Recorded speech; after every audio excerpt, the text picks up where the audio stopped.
The Pripyat Port, now abandoned in the Chernobyl Exclusion Zone, was strategically located on the banks of the Pripyat River, which flows into the Dnieper River.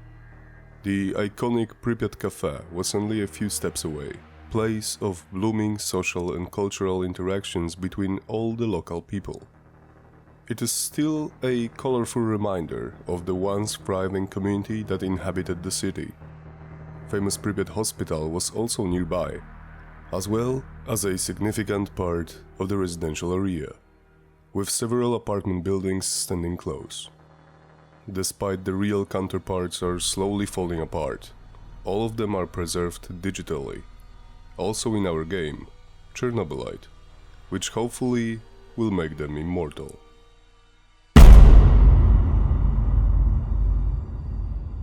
Hello guys. Today we continue the Fact and Fiction mini-series in which we share our insights on how we combine the truth of the Chernobyl Exclusion Zone and the whole disaster and our sci-fi horror setting of Chernobylite. It is time for another part of in-game locations that have their counterparts in real life.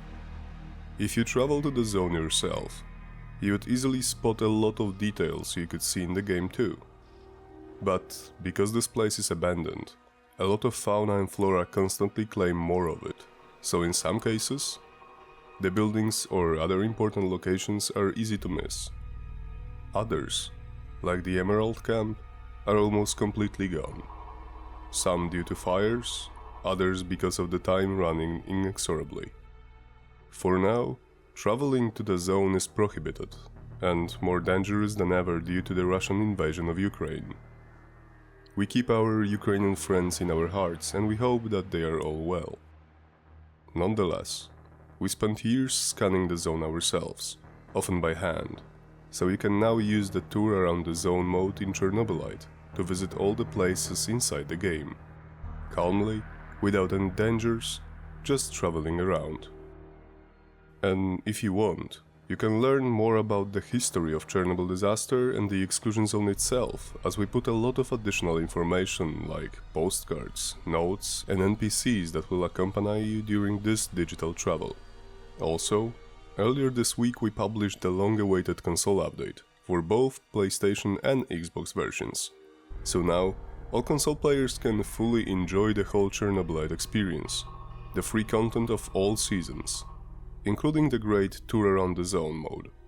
So, if you didn't see it, remember to download the update and have fun with our game.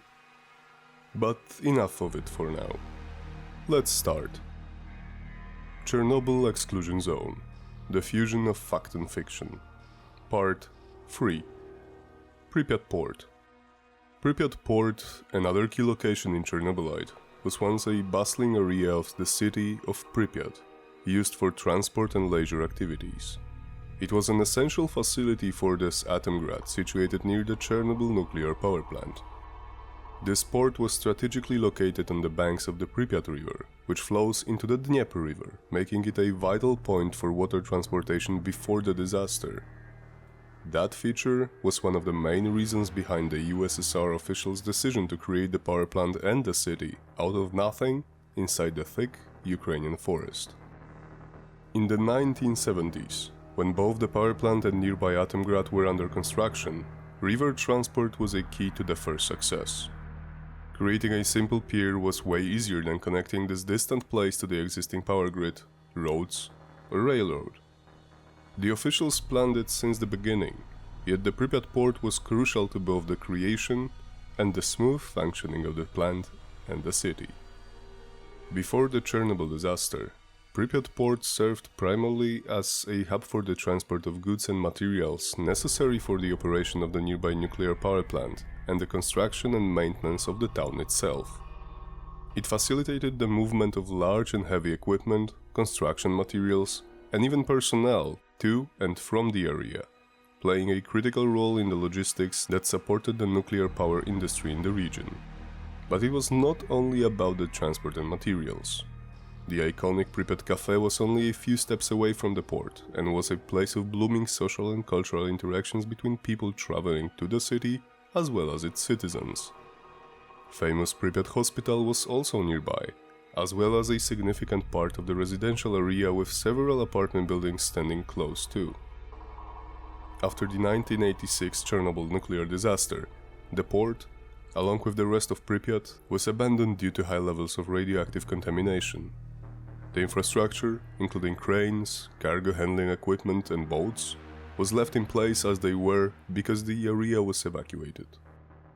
The port is now part of the Chernobyl Exclusion Zone, a restricted area that draws interest from scientists studying the ecological impacts of the disaster and from tourists curious about the remnants of the abandoned Soviet-era facilities. Like much of the zone, the Pripyat Port is a snapshot in time, offering insights into the last moments before the area was forever changed by the nuclear catastrophe. It stands as a haunting reminder of the rapid departure, featuring rusting structures and submerged vessels that have been overtaken by nature over the decades. In real life, the port now lies in ruins, with partially sunken ships and decaying infrastructure. The famous cafe, apartment buildings, and the Pripyat hospital stand as silent witnesses to the city's abrupt abandonment. The hospital, in particular, is notorious for housing the clothing of the firefighters who first responded to the reactor explosion, which remains highly radioactive to this day. But I covered the hospital in a separate video. You can find the link to this episode in the description. In Chernobylite, Pripyat Port, as all other locations, was recreated by us in a meticulous way. We paid a lot of attention to details, capturing the haunting beauty of the decaying ships and the eerie quietness of the abandoned buildings. The port, cafe, apartment complexes and hospital are all explorable locations, each telling its own story of the catastrophe and its aftermath. The integration of these real-world structures into the game world adds a layer of authenticity that enriches your experience, and that was precisely what we wanted to achieve, especially given the nature of Igor and Tatiana's story. Pripyat Cafe. One of the most legendary places in the whole zone, the Pripyat Cafe is still a colorful reminder of the once thriving community that inhabited the city. In those times, during the deep Cold War era in the 1970s, as well as bit internationally easier 1980s, it was one of those places where people gathered to exchange news, meet together to celebrate, or just enjoy a slow morning with a sip of freshly brewed coffee. Its beautiful stained glass is an iconic sight to this day, even though the place is slowly succumbing to trees, bushes, and other plants. Different events were fairly gentle to this extremely important piece of art, but still, without any maintenance and natural decay, the day it will give up to time is a matter of time. In real life, the Pripyat Cafe situated along the banks of the Pripyat River was an architectural gem and a social hub in the vibrant city of Pripyat and its young citizens. Known for its large distinctive windows that offered panoramic views of the river and the surrounding landscape, the cafe was a popular meeting place for residents. Families, friends, and colleagues would gather here to enjoy meals, drinks, and a serene environment. The cafe's design featured sleek Soviet modernist architecture characterized by clean lines and functional aesthetics that were typical of the era.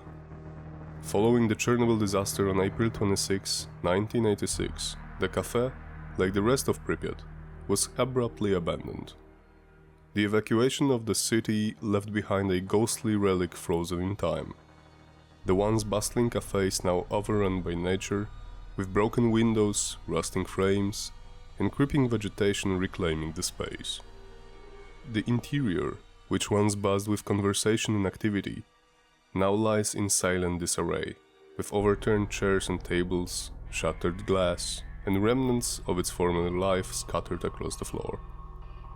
The Pripyat Cafe stands as a symbol of the sudden and profound impact of the Chernobyl disaster. It reflects the abrupt cessation of everyday life and the enduring legacy of the catastrophe. Today, the cafe is a powerful visual marker within the exclusion zone, drawing photographers, historians, and tourists who seek to understand and document the human stories entwined with this tragic event. Its decayed, yet resilient structure serves as a reminder of the community that once thrived there and the lives that were irrevocably altered. In Chernobylite, the Pripyat Cafe is recreated in an extremely detailed way, offering you a chance to explore this haunting location. We used advanced scanning technology to capture the precise details of the cafe's architecture and its current state of decay. You can wander through the cafe's interior, experiencing the eerie silence and uncovering the remnants of its past life. Or, if you are not so lucky, you can meet some new inhabitants, which will often give you goosebumps. Chernobylite's atmospheric design highlights the contrast between the cafe's former vibrancy and its present desolation. Within the game, the Pripyat Cafe is not just a static backdrop, but a dynamic environment filled with narrative significance. You may find clues and items that connect to the broader storyline, deepening your immersion and understanding of Igor and Tatiana's fates with the Chernobyl disaster and all of its consequences in the background. The cafe serves as an important setting for moments of reflection and discovery, where the ghosts of the past intermingle with supernatural elements, horrors of the past, present and future, as well as love, dedication, and longing. By exploring the Pripyat Cafe and its vicinity in Chernobylite, you gain a deeper appreciation for the real-life history and the emotional weight carried by these abandoned spaces. I hope you enjoyed this video. Hit the like button, comment and share if you think our videos deserve better attention. I know you do, so send the link to your friends. I always like to compare our game to the real-life zone. It brings me a lot of excitement, like I would suddenly discover something new, something I haven't heard before. And maybe the something somehow found a way into Chernobylite. I was amazed by the details presented in the game when I first got my hands on it. Years pass by and I still find it exciting to jump into Igor's story and play it once again. If you didn't know it, yes, the game is very much replayable. I finished it dozens of times, and despite that I tried many different gameplay styles, I can still encounter something interesting or new. So remember, if you want to enjoy the full experience of Chernobylite, download your free update, the 4th season. Also, if you are a console player, check out the new content, as since the last Monday you have access to everything published so far. As always, if you have any questions, feel free to ask in the comment section. That's it for today, guys. We will hear each other when the regular weekly episode arrives on our channel.